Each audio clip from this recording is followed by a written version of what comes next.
శ్రీకృష్ణ పరబ్రహ్మణే నమః. శ్రీమద్ భగవద్గీత షోడశోధ్యాయము దైవాసుర సంపద్విభాగ యోగం ప్రారంభము. దైవీ ప్రకృతి సంసారం నుండి ముక్తి కలిగిస్తుందని, ఆసురీ రాక్షసీ ప్రకృతులు బంధం కలిగిస్తాయని, కనుక దైవీ ప్రకృతిని పొందడం కొరకు, తక్కినవి త్యజించడం కొరకు వాటిని శ్రీకృష్ణ భగవానుడు ప్రదర్శిస్తున్నాడు. శ్రీ భగవాను వాచ అభయం సత్వ సంశుద్ధిర్జ్ఞాన యోగ వ్యవస్థితి దానం దమశ్చ యజ్ఞశ్చ స్వాధ్యాయస్తప ఆర్జవం. శ్రీ భగవానుడు అంటున్నాడు, అభయము అంతఃకరణ శుద్ధి, జ్ఞానయోగంలో స్థిరంగా ఉండడము, దానము దమము, యజ్ఞము, స్వాధ్యాయము, తపము, రుజుత్వము, అహింస సత్యమక్రోధస్త్యాగ శాంతిరపైసునం, దయాభూతేష్వలోలుప్త్వం మార్దవం హ్రీరచాపలం. అహింస, సత్యము, క్రోధం లేకపోవడం, త్యాగము, శాంతి, చాడీలు చెప్పకుండడం, భూతదయ, విషయాసక్తి లేకపోవడం, మృదుత్వం, తప్పు పనులు చేయడానికి సంకోచం, చపలత్వం లేకపోవడం.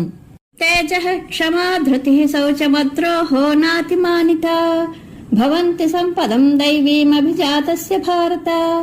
భారత, తేజము, క్షమ, ధృతి, శౌచము, అద్రోహము, స్వాతిశయం లేకుండుట, దైవీ సంపత్తితో పుట్టిన వానికి ఈ లక్షణాలు ఉంటాయి. దంభో దర్పోభిమానశ్చ క్రోధ పారుష్యమేవ చ అజ్ఞానం చాభిజాతస్య పార్థ సంపదమాసురీం. దంభము, దర్పము, అభిమానము, క్రోధము, పారుష్యము, అజ్ఞానము, ఆసురీ సంపత్తితో పుట్టిన వానికి ఈ లక్షణాలు ఉంటాయి. ఈ రెండు సంపత్తుల ఫలితం చెప్తున్నాడు. దైవీ సంపత్ విమోక్షాయ నిబంధాయ శ్రీమత మాసు చ సంపదం దైవీమభిజాతోసి పాండవ. దైవీ సంపత్తి మోక్షానికి, ఆసురీ సంపత్తి బంధానికి దోహదం చేస్తాయి అని అంటారు. అర్జున, నీవు దైవీ సంపత్తితో జన్మించావు కనుక శోకించవద్దు.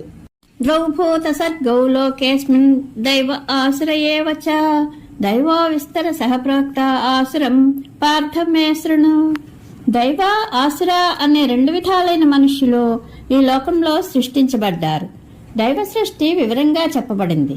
అర్జున, ఆసుర సృష్టి చెప్తా విను. ప్రవృత్తించ నివృత్తించ జనా న విదురాసురాః న శౌచం నాపి చాచారో న సత్యం తేషు విద్యతే.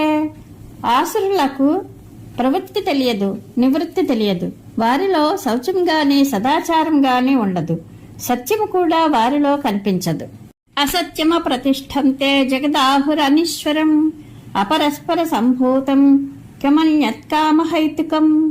ఈ జగత్తులో అసత్యము అనేది లేదు, దీనికి ఆధారం లేదు, దీనికి ఒక ప్రభువు లేడు, పరస్పర సంయోగం వల్ల పుట్టింది, కామం తప్ప దీనికి మరొక కారణం లేదు అని వారంటారు. ఏతాం దృష్టిమవష్టభ్య నష్టాత్మానోల్పబుద్ధయః ప్రభవంత్యుగ్ర కర్మాణః క్షయాయ జగతో హితాః. ఈ దృష్టిని అవలంబించి నష్టాత్మలు, ఈ అల్పబుద్ధులు అయిన వారు జగత్తును నాశనం చేయడం కొరకు ఉగ్రకర్మలు చేస్తారు. వీరు జగత్తుకు శత్రువులు. కామమాశ్రిత్య దుష్పూరం దంభమాన్నమదాన్వితాః మోహాత్ గృహీత్వా సద్గ్రాహన్ ప్రవర్తంతే శుచివ్రతాః.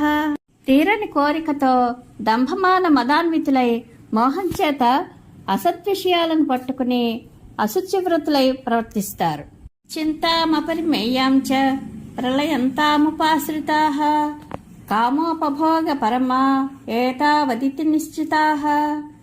మరణించే వరకు అంతులేని ఆలోచనతో ఇంద్రియ సుఖాలు అనుభవించడమే పరమలక్ష్యంగా భావిస్తూ, ఇంతకు మించి వేరే లేదన్న నిశ్చయంతో ఆశాపాశ సతైర్బద్ధాః కామక్రోధపరాయణాః ఈహంతే కామభోగార్థమన్యాయేనార్థ సంచయాన్. అసంఖ్యాకమైన ఆశాపాశాల చేత బద్ధులై కామక్రోధపరాయణులై కామభోగం కొరకు అన్యాయంగా ధనం కూడబెట్టే యత్నం చేస్తారు. ఇదమద్య మయా లబ్ధమిదం ప్రాప్స్యే మనోరథం ఇదమస్తీదమపి మే భవిష్యతి పునర్ధనం. ఈవేళ నేను ఇది సంపాదించాను, ముందు మరొక కోరిక నెరవేరుతుంది. ఇప్పుడు నాకు ఇంత ధనం ఉంది, ముందు కూడా ఇంకా ధనం వస్తుంది. మళ్ళీ असौ मया हतः शत्रुर्हनिष्ये चापरानपि ఈశ్వరోహమహం భోగి సిద్ధోహం బలవాన్ సుఖీ.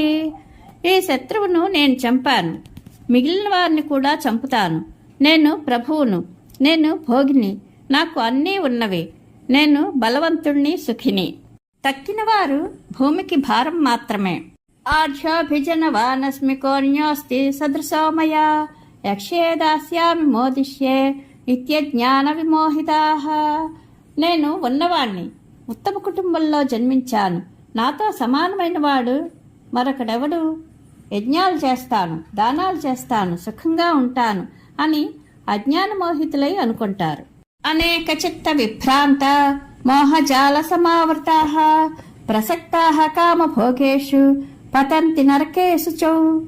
అనేక ఆలోచనల చేత భ్రమ చెంది మోహం అనే వలలో చిక్కుకుని కామభోగాలలో తగులుకొని వారు నరక కూపంలో పడతారు. ఆత్మ సంభావితాః స్తబ్ధాః ధనమానమదాన్వితాః యజంతే నామ యజ్ఞైస్తే దంభేనా విధిపూర్వకం. గొప్పవారమని తమకు తామే భావించుకునేవాళ్ళు స్తబ్ధులు, ధనంతో అహంకారమదంతో బిర్రబిగిసిన వారు.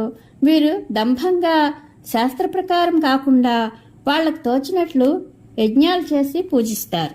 అహంకారం బలం దర్పం కామం క్రోధం చ సంశ్రితాః మామాత్మపరదేహేషు ప్రద్విషంతోభ్యసూయకాః. అహంకారము, బలము, దర్పము, కామము, క్రోధము వీటిని ఆశ్రయించి అసూయాపరులై నన్ను తమ దేహంలోనూ పరుల దేహంలోనూ ద్వేషిస్తారు. తానహం ద్విషతః క్రూరాన్ సంసారేషు నరాధమాన్ క్షిపామ్యచ శ్రమశుభానాసురీష్వేవ యోనిషు. వారు ద్వేషపూరితులు, సతతము అశుభకర్మలు చేసే క్రూరులను అంటే నరాధములను సంసారంలో పడవేసి వీరిని ఆసురీయోనులందే జన్మ ఎత్తేటట్లు చూస్తాను. ఆసురీం యోని మాపన్నా మూఢా జన్మని జన్మని మామ ప్రాప్యైవ కౌంతేయ తతో యాంత్యథమాం గతిం. కౌంతేయ, ఆసురీయులందు జన్మించి జన్మజన్మలలో మూఢులై నన్ను చేరక అంతకంటే అధోగతి చెందుతారు. త్రివిధం నరకస్యేదం ద్వారం నాశనమాత్మనః కామః క్రోధస్తథా లోభస్తస్మాదేతత్రయం త్యజేత్. ఆత్మనాశనం కలిగించే ఈ నరకానికి 3 ద్వారాలు, కామము, క్రోధము, లోభము. కనుక ఈ మూడింటిని వదలవలెను.